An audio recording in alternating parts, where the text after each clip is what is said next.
आज की कहानी भक्त और भगवान का प्रेम। बहुत प्राचीन समय की बात है। एक बार बरसाना में गोविंद दास नाम का एक भक्त रहता था। उसकी एक पुत्री थी जिसका नाम था मुनिया। गोविंद दास के परिवार में मुनिया के अलावा कोई नहीं था। गोविंद दास सारा दिन अपना काम करते और शाम को श्री जी के मंदिर में जाते, दर्शन करते और जो भी संत मंदिर में रुके हुए होते उनकी सेवा करते और उनके साथ सत्संग करते। यही उनका रोज का नियम था।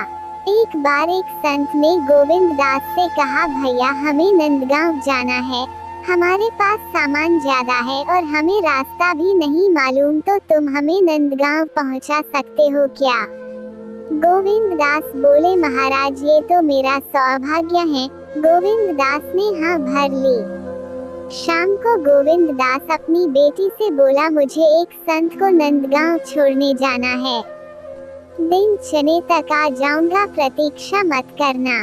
अगले दिन गोविंद दास सुबह 4 बजे राधे राधे करते नंगे पांव संत के पास पहुंच गए और संत के सामान और ठाकुर जी की पेटी और बर्तन उठाकर बोले, चलो महाराज, और आगे आगे चलने लगे। एक तो संत जी की उम्र हो चली थी, ऊपर से उन्हें श्वास रोग भी था, इसलिए वे कुछ दूर चलते फिर बैठ जाते। इस तरह रुक रुक कर चलने में नंदगांव पहुंचने में ही देरी हो गई। मंदिर पहुंचकर गोविंद दास ने सामान रखा और बोले, महाराज अब चलते हैं। संत जी बोले, भाई तुम इतनी दूर से मेरे साथ आए हो, तनिक विश्राम कर लो, कुछ जलपान कर लो, फिर चले जाना। तो गोविंद दास ने कहा, ये क्या कह रहे हो महाराज, बरसाने की वृषभानु नंदनी नंदगांव में ब्याही हुई है, अतः मैं यहाँ जल नहीं पी सकता, ये तो घोर पाप हो जाएगा। संत की आंखों से अश्रुपात होने लगे। संत बोले, ये तो कितने वर्ष पुरानी बात है गोविंद दास, तुम गरीब भले ही हो पर तुम्हारा दिल बहुत नेक है। गोविंद दास संत जी को प्रणाम कर राधे राधे करते रवाना हो लिए। सूरज सिर पर चढ़ आया था, ऊपर से सूरज की गर्मी, नीचे तपती रेत। भगवान को दया आ गई, वे भक्त गोविंद दास के पीछे पीछे चलने लगे।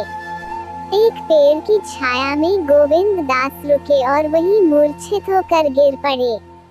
भगवान ने मूर्छा दूर करने के प्रयास किए पर मूर्छा दूर नहीं हुई। भगवान ने विचार किया कि भक्त के प्राण संकट में हैं, कोई उपाय नहीं लग रहा है। गोविंद दास राधा रानी का भक्त है, वे ही इसके प्राणों की रक्षा कर सकती हैं, तो उनको ही बुलाया जाए। इतना सोचते ही भगवान राधा रानी के महल की तरफ दौड़ पड़े। राधा रानी ने कन्हैया को इस हालत में देखा और इस गर्मी में आने का कारण पूछा। भगवान भी पूरे मस्खरे हैं, उन्होंने सोचा राधिका को थोड़ा छेड़ा जाए। उन्होंने कहा, तुम्हारे पिताजी बरसाना और नंदगांव की जगह में पड़े हैं, तुम चलकर संभालो। राधा जी चौंकी और बोली, कौन पिताजी?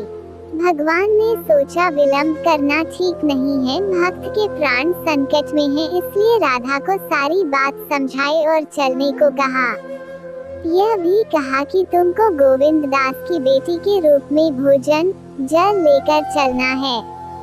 राधा जी तैयार होकर पहुंची। पिताजी पिताजी आवाज लगाई और जल पिलाया। गोविंद दास जागे और बेटी से बोले, तू यहाँ कैसे? राधा जी बोली, घर पर हरिया काका आए हैं आपसे मिलने को, तो आपको बुलाने आ गई।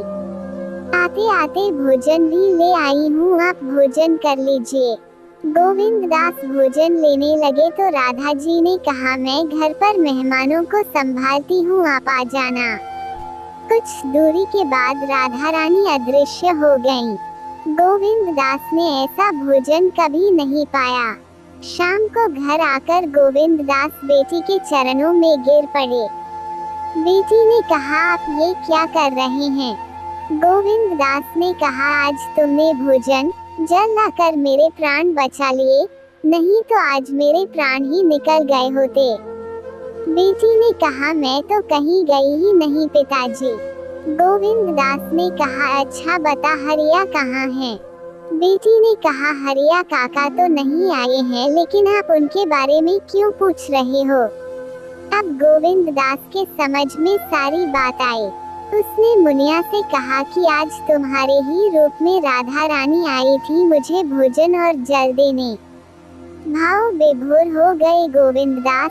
मेरी किशोरी को मेरे कारण इतनी प्रचंड गर्मी में कष्ट उठाना पड़ा और मैं उन्हें पहचान भी ना सका।